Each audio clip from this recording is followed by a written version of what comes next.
Good day to you. I'm sitting here in my backyard for one final time for our instructor video for this class, and I'm sitting in a yard that my dad didn't have the benefit of enjoying. Even though we had a nice house, he didn't have the size of the yard that I have. And when I go to get in my car and drive, my dad didn't have the benefit of automatic windows that I could push a button and raise the window by itself. And my dad didn't have the advantage of being able to listen to the music that he wanted to listen to through a device that he was holding in his pocket, a cell phone.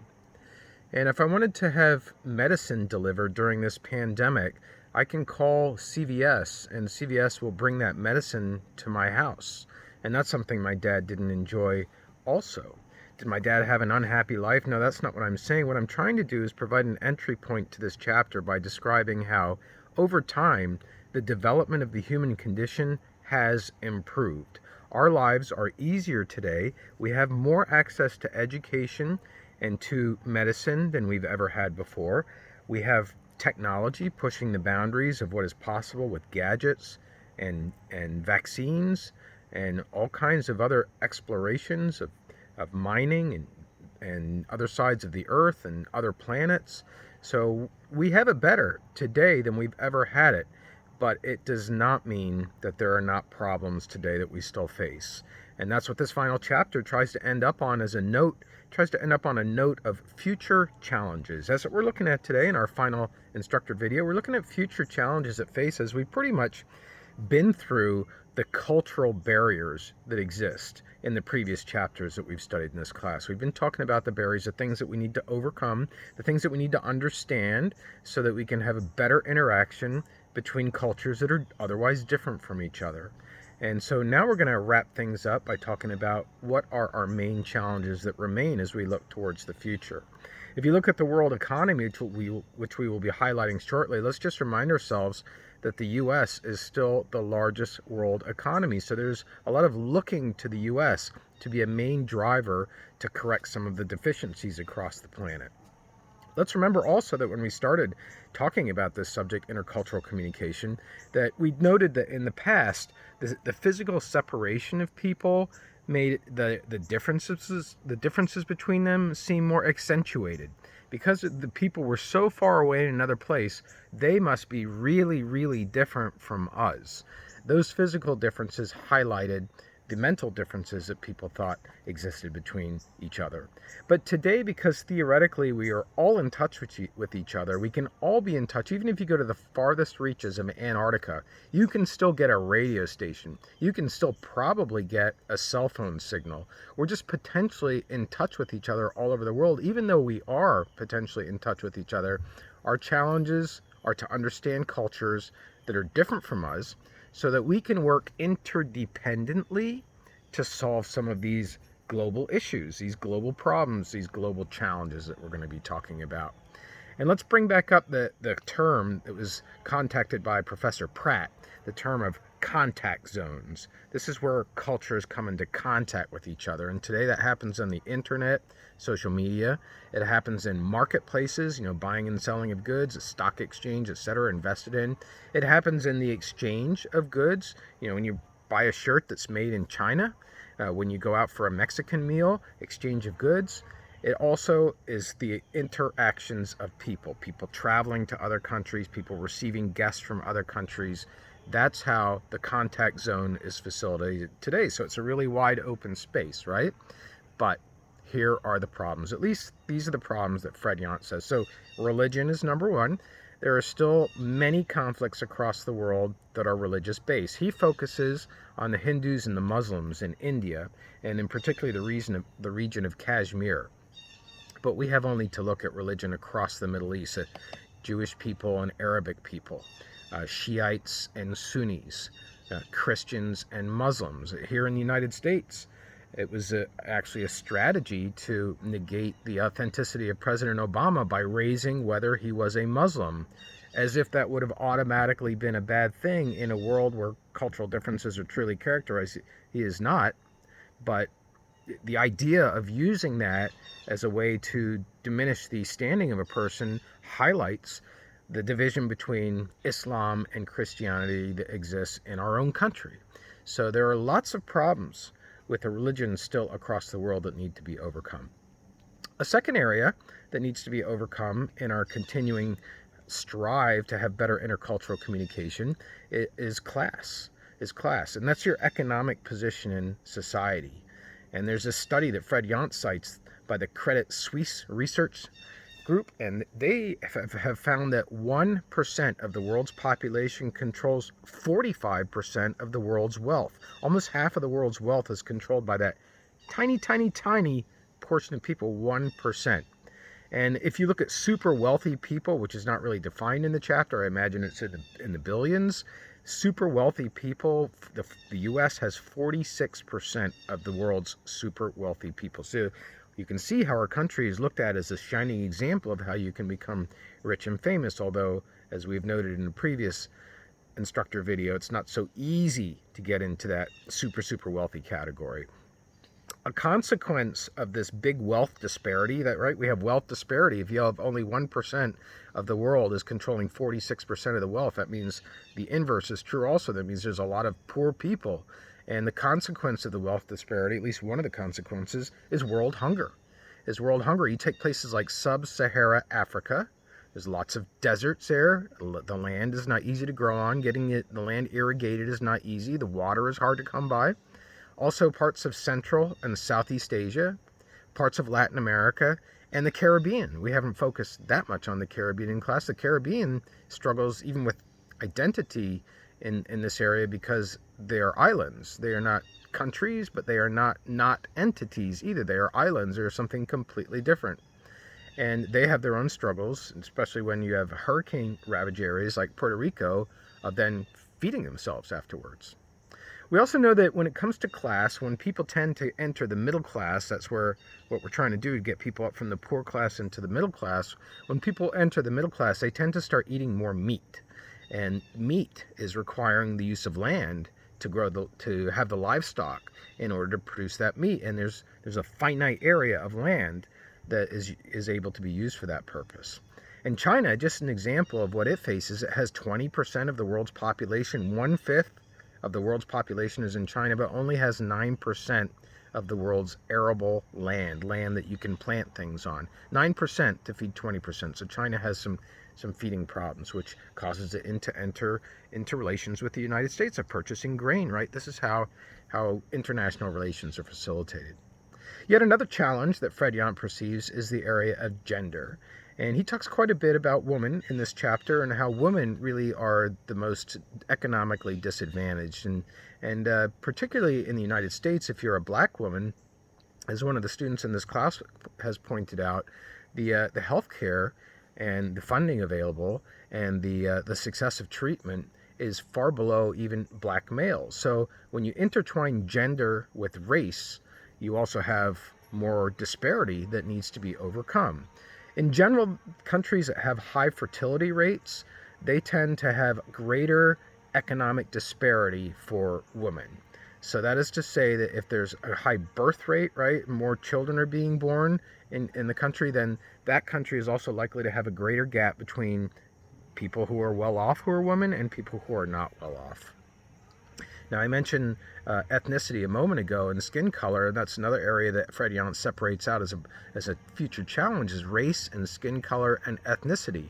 And basically puts it into that category of othering again, right? Is setting aside a group of people by virtue of their skin color or their ethnicity, Jewish people, for example, or their race, if they are Latin Americans or Asian, taking them and othering them is saying those people are different from us. Those people are different. And actually, the binary use of the way that we describe those people contributes to the other. And we very typically draw a line between there's us and there's them. There's us and there's them. That's the binary, right? It's two sides. It's either you're us or you're them. Now, that's very different from a we approach, describing the Russians and us as we. It's different from othering. When you other, you're setting aside another, you're demonizing, you're setting them up to be threatening, and it can lead to really severe consequences, like in Nazi Germany with the extermination of Jews and Gypsies. So othering in its most extreme form is a horrific way to approach the mixing of civilizations and of cultures. And speaking of civilizations, that's what I want to go on to next. That is yet another area that Fred Yant perceives as a future challenge. Samuel Huntington says that civilization is defined as, and I love this definition, civilization is defined as the broadest level of cultural identity people can have that are distinct from one another. It's the broadest level of cultural identity that people can have that are distinct from one another. So basically what it's saying is civilization, the mark of civilization is tolerance. It's tolerance. Is there a more tolerant place than Amsterdam, Holland? I don't know. They have a prostitution zone known as the red light district, which if you go there, the tourism center says, oh, here's the map of the city and you must see the red light district. They have a prostitution zone. They have a needle exchange program for addicts. They say, if you're going to have a heroin problem, we don't want you in the middle of the city. We're going to take a barge. We're going to put it on a canal. That's going to be your space. Just hang out there and do your thing until you can fix your situation. And they, of course, have the famous coffee shop selling marijuana and cannabis. So it's a very tolerant place. Why? Because a lot of people were coming in and out of Holland. It's a sailing port, and they were going into Amsterdam, and it's a very great stop-off point for those going south to north, north to south, east to west, etc. So this is what we're talking about as an idea of civilization. It's tolerance, right? It's tolerance. And Samuel Huntington actually divided up the world into major, what he considered to be civilization regions. So you've got Western civilization, that's us. You've got Confucian civilization, that's China. You've got Japanese civilization, which is the only country that was named for its own civilization by Huntington. You've got Islamic civilization, Hindu civilization, Slavic Orthodox civilization, that's based in around Greece and Croatia.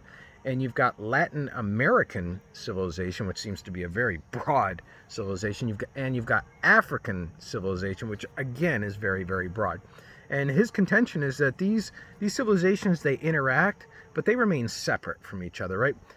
Japanese people are very different from Western people, and there can be clashes. There still can be clashes. So one of the ways that those clashes takes place is in the next challenge that Fred Yant identifies, and that's the challenge of a nation state. You know, it's one thing to be patriotic, it's quite another to be nationalistic.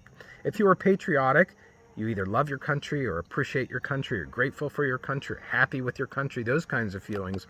If you're nationalistic, then you start to feel that your country is the best and that only your country matters and that the rest of the world should listen to your country because your country knows better than the rest of the world. That's nationalism.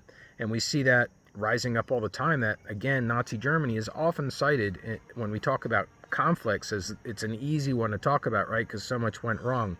But here again, we had nationalism where German peoples perceived themselves to be so superior to everybody else in the Aryan race that they were actually putting people to death who were not part of that nationalistic fabric of Germany. Now we're going to move to threats, specific threats that Fred Yant identifies as part of our future challenges. The first one is the threat to culture. We talked about this earlier. As a reminder, this is cultural imperialism.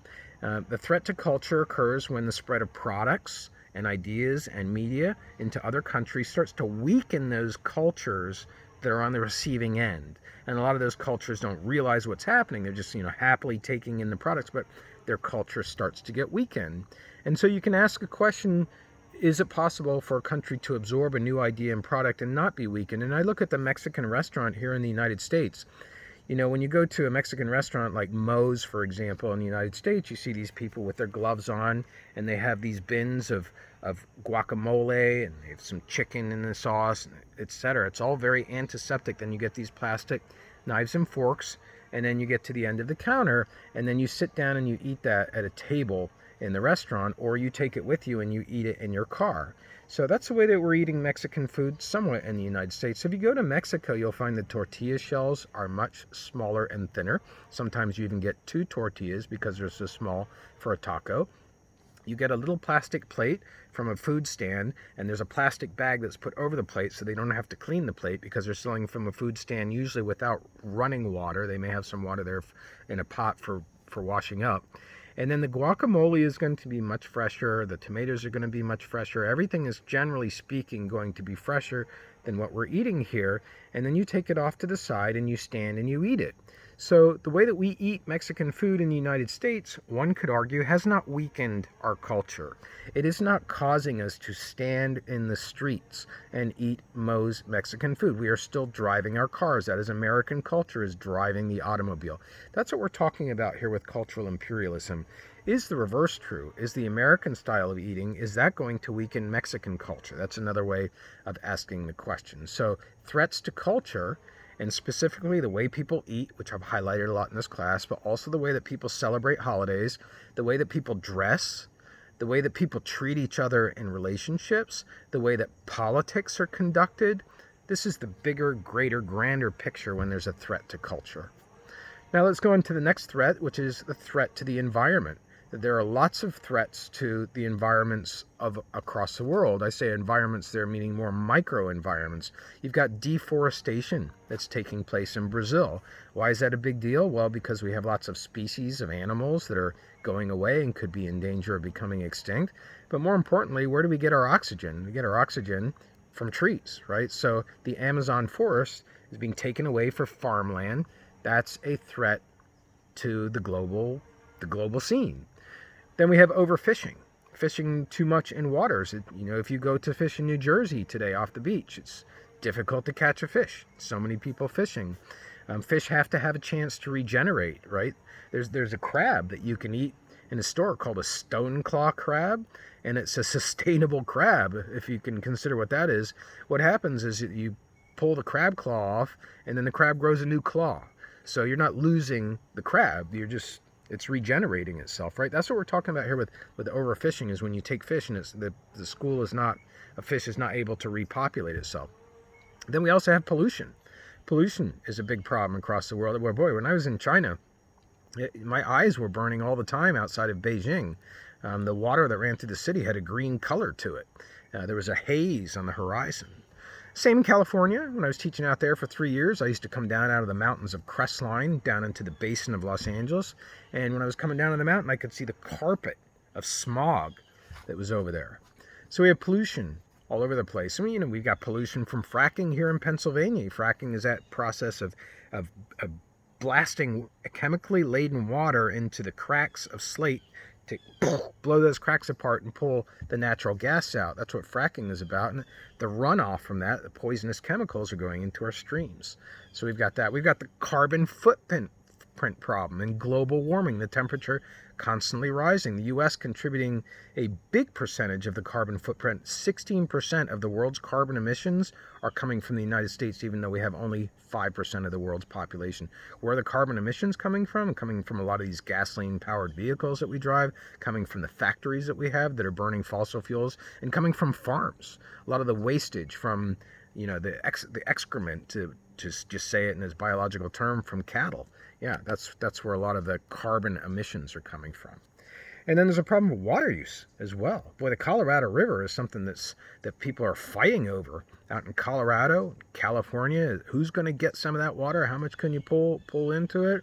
There's a lot of problems with getting water to people across the world, especially in desert climates. And actually, agriculture, to cite agriculture again, is a potentially problematic area. We need to feed ourselves, right? That accounts for 90% of the fresh water use across the world. 90% of fresh water use is just for growing the food that we need to eat. And then finally, there's the threat of immigration. The threat of immigration, we can say what comes with that is the pandemic, right? The pandemic is not talked about in this chapter, but we know that that's a threat, and we can say that in part it's blamed on immigration and people coming from one country to another. That's how a virus is carried. But people across the world, whether you're in a rich country or a poor country, they are concerned about immigration. In Europe, the focus tends to be more on Islamic people and the cultural differences that they are bringing in. France has banned Islamic styles of dress in public schools. It's just flat out said, no, you can't do that. You're going to make yourself a target of hate crimes, a potential target, but more importantly, we don't want women being treated that way. And that's a total clash with Muslim culture. The woman has to be covered up. What do you do to resolve a situation like that? In Europe, that's the problem. Whereas in the United States, the problem is different. Our focus tends to be more on Latin American immigrants and how the Latin American immigrants are affecting the employment or perceived employment of Americans. And the influence also of drugs and crime is talked about in our immigration. So we have different immigration problems. Now, to end things on a promising note, Fred Yant talks about the promise of new media. He talks about how email, cell phones, text messaging, and social media, they allow us to connect today in ways that are meaningful and in ways that were not possible just a few years ago. And that it's possible that these new media are going to facilitate new cultural values. I mean, one of the, I guess I would say surprising things, but not really, is when George Floyd was murdered, I was focusing on the protests that were happening in Paris. And it's just amazing to me that people would take up that cause. Would you take up the cause of a black man being murdered by a French police officer? I don't know, you might, but what makes it possible is the social media, right? And in fact, it did facilitate protests across Europe, that people were able to empathize and sympathize with what our country was going through, and they decided to rise up and protest as well. So this is the promise of social media. At least it exists there for us to have that contact and make connections and understand our cultural differences more than we ever have in the past. And that's a future that I hope that you're a part of. Have a great rest of the summer.